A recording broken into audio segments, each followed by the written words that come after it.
All right, your workout. Before it even begins, it's probably going to be a good idea for you to get set up and ready to clean your rower off by the time you get off of it, just to save a little time.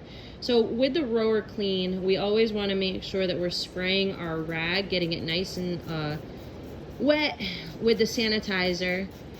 And then that way when Tarkin's done with his row, he can wipe things off nice and easy. So 3, 2, 1, go. We're going to be utilizing our upstairs space. Everybody will come up. You will have your face masks with you. And this workout's going to start with a 3-minute max cal row. 3-minute max meter row.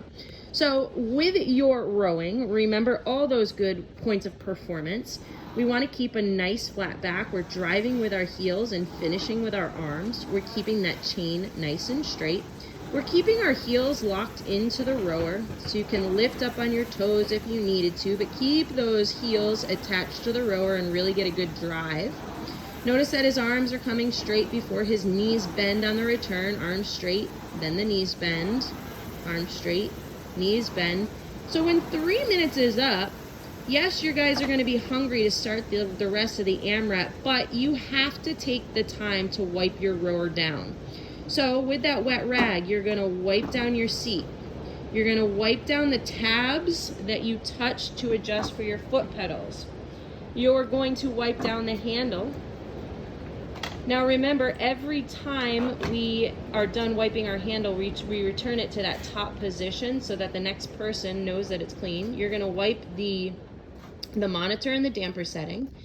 And then you're going to put your face mask on when you leave your rower, and that's what you're going to head downstairs with. Now, just a little side note for the next heat that's going to jump on the rower. If you guys want as a little extra precaution, you are going to have a couple seconds. If it were me, I would go over that cleaning again just to make sure that Tarkin did a good job on his rower. I would give it maybe another little clean after I soak my rag, just, you know, a little extra precaution. So we're going to put our masks on. Second heat will come up after the first heat is done, and we're going to proceed down the stairs. All right, so Tarkin got back to his mat after he did his 3-minute row. Now we're gonna jump into the AMRAP portion of this. So you're gonna do 26 plate lunges. It's a forward alternating lunge, and you're gonna take a big step forward, and you're going to push that leading foot on top of the plate. So it's giving you a bigger deficit. Don't bash your knee off of the ground on this, just a couple inches or so above the ground. You're gonna do 26 plate lunges. Then you're gonna go into 6 posted push-ups. Remember, a posted push-up means that one hand is just slightly higher than the other.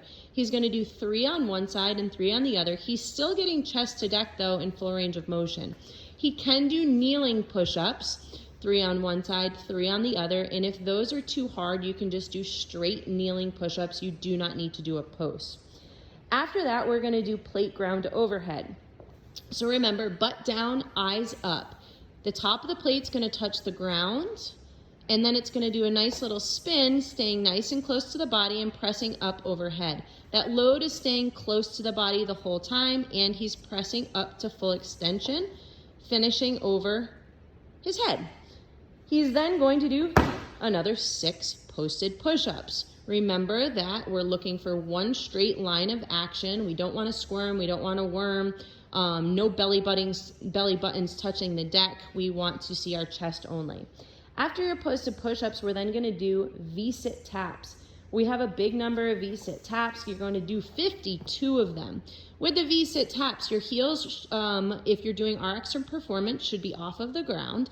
If for fitness or even free trial people, they are going to be slightly easier if you put those heels on the ground. And we're getting a rotation from one side to the next. Every side is going to count 1, 2, 3, 4. Every tap will count as 1 rep. You will then wrap up 1 round with plate push-ups, posted push-ups. So we are going to be going through this for total reps, as many reps as possible. So we will give you a little key at the bottom that adds everything up for total number of rounds, and you're going to be going for a total of 18 minutes.